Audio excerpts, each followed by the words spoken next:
Salut YouTube, eh bien une petite vidéo pour le week-end pour pas se prendre la tête, un petit peu de détente. Je vais vous donner 4 anecdotes.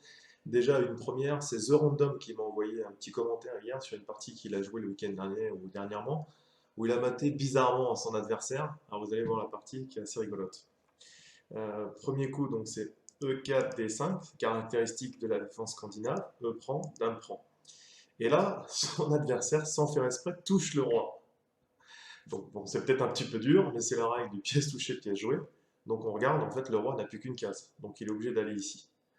Et là, je vous pouvais faire pause, essayer de trouver le matin. Hein. En fait, ici, Dame E4, échec et mat. Voilà. Donc The Random, il nous dit que après cette partie, il est sorti de la salle et il s'est marré pendant 20 minutes. On veut bien le croire. Donc c'était une première assez rigolote. Deuxième position que je voulais vous montrer. Alors voilà, je ne sais pas si vous connaissez l'histoire des pièces folles. Alors les pièces folles, c'est souvent une tour folle, plus rarement une dame folle. Le but, c'est que, par exemple, dans cette position, la tour défend le pion et cette case donc est interdite par le pion et cette case est interdite par la tour. Donc on dit que le roi il est en situation de patte. Et bien une tour folle, tout simplement, il suffit de venir par exemple se sacrifier contre le roi. Si le roi reprend ici, il y a patte. Donc il essaye de s'en aller. Donc là, on a une nulle évidente ici, hein, pour vous montrer plus l'esprit de ce que je vais vous montrer, en ce qui concerne tour folle. On se sacrifie encore, et ainsi de suite. Et à chaque fois, le roi ne peut pas s'échapper, parce que s'il prend la tour, c'est patte. Voilà. Ça s'appelle une tour folle. Donc, je me suis posé la question des positions de dame folle. Il en existe, j'en connais. Je me suis demandé s'il existait des positions de foufou. Effectivement, est-ce qu'on peut sacrifier un fou? Alors j'ai cherché, pour l'instant, je n'en ai pas trouvé. Alors si vous en avez, vous en connaissez, je suis preneur de la position. Donc j'en ai créé un. Est-ce que c'est la première? Oui, c'est celle-ci. Donc ici, bon, vous allez dire la position, elle est bizarroïde, etc. Hein. Bon, bien entendu, c'est une étude, c'est une position que j'ai créée ici, mais on peut dire que c'est une position de foufou. Alors pourquoi? Quand on parle de tour folle, en fait, c'est une forme d'échec perpétuel. C'est-à-dire qu'à chaque fois, on vient faire échec en se sacrifiant, etc. Ici encore, c'est le cas. Donc ici, le fou protège la tour, et donc ici, le roi ne peut pas aller ici, ne peut pas aller ici, donc le roi est en situation de patte. Donc il suffit de sacrifier la dernière pièce qui nous reste. Mais là, c'est un petit peu plus compliqué parce qu'on a un pion. Et bien ici sur fou B6, si le cavalier prend ici, eh bien c'est patte. Si le roi prend, c'est patte. Si le cavalier prend ici, c'est patte. Donc le roi est obligé de bouger. Il vient ici. Et à ce moment-là, on vient de nouveau sacrifier le fou ici. Si on revient ici, eh bien voilà, on a notre position d'échec perpétuel par foufou. Et si, par exemple ici, le cavalier vient reprendre ici, eh bien en fait, on prend pion sur échec. Si le roi prend, eh bien un nouveau patte. Et si le roi s'en va, et on est de nouveau patte. Donc, bon, c'est une position un petit peu tarabiscotée, mais en tous les cas, c'est une position de foufou. Voilà, c'est la deuxième chose que je voulais vous montrer. Troisième petite anecdote, donc ça c'est ce qui s'est passé, j'entraîne quelques jeunes, hein, j'amène quelques jeunes en compétition, donc c'est la fin de partie d'un de mes jeunes. Donc ici, on venait voir justement la position de foufou que je vous ai montré tout à l'heure, et les positions de tour folle avec les combinaisons de pattes. Et ici, on voit la chose arriver, c'est-à-dire qu'ici, euh, les noirs ont joué le pion ici, normal, et ensuite, mon élève est venu ici. Et si vous regardez ici, ces cases-là sont interdites au pion, et s'il y a une pièce majeure sur la première rangée, eh bien ça sera patte.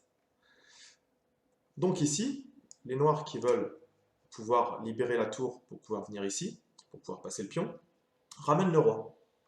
Et là, j'ai mon élève qui commence à tourner un petit peu la tête, il prend la tour, il regarde un peu, il la bouge comme ça le long de la première rangée, et bien sûr, il la met ici, en faisant échec. Donc son adversaire euh, s'empresse de prendre la tour, ici.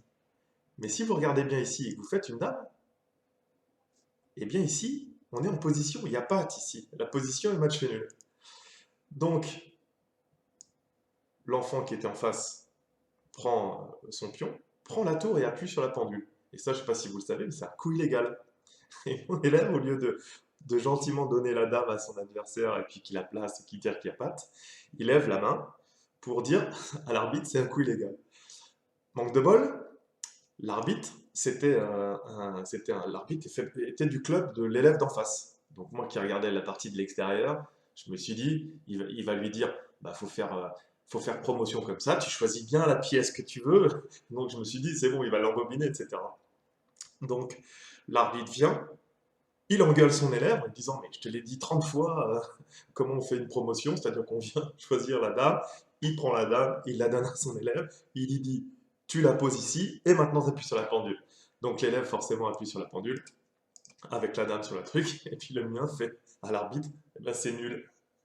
Donc forcément l'arbitre, quand il a vu la position, il était écœuré, quoi.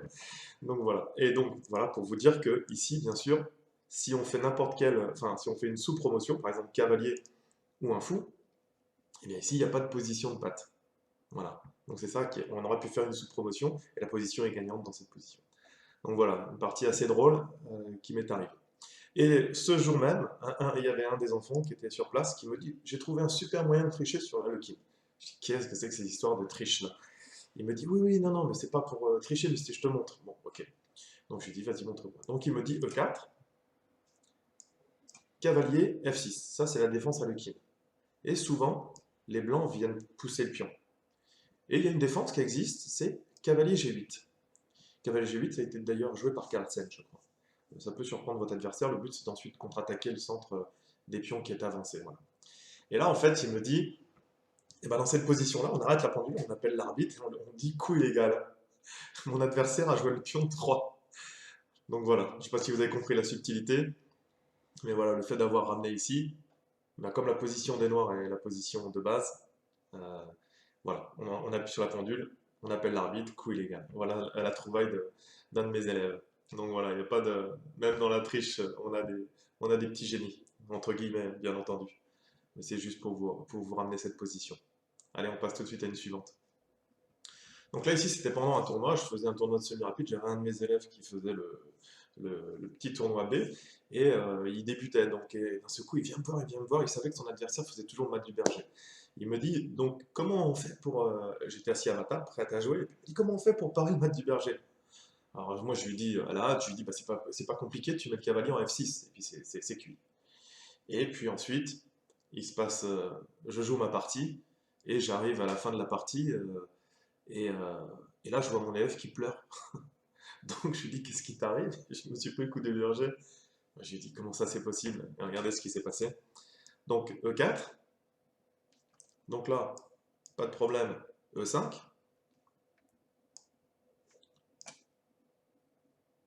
Fou ici.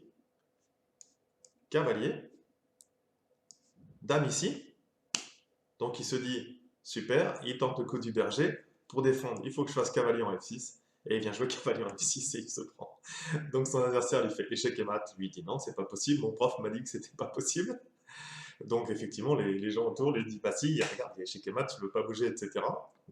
Et donc forcément, après, bah, il s'est mis à pleurer, il était tout petit. Et il s'est mis à pleurer parce qu'il était persuadé qu'il n'allait pas se prendre le mat du berger. Donc voilà, si on vous demande comment parer le mat du berger, donc vous dites, bien sûr, si la dame va en H5, vous jouez G6, vous jouez autre chose, j'en sais rien, mais vous jouez pas forcément, vous jouez pas ce coup-là. Voilà pour l'anecdote. Bon, j'espère que ces positions vont vous faire sourire pour ce week-end maussade d'élection qui se présente à nous.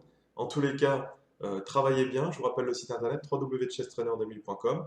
L'équipe Lead Chess sur le forum, vous pouvez m'envoyer vos parties si vous voulez que je les analyse et puis vous poser vos questions. J'y répondrai avec plaisir.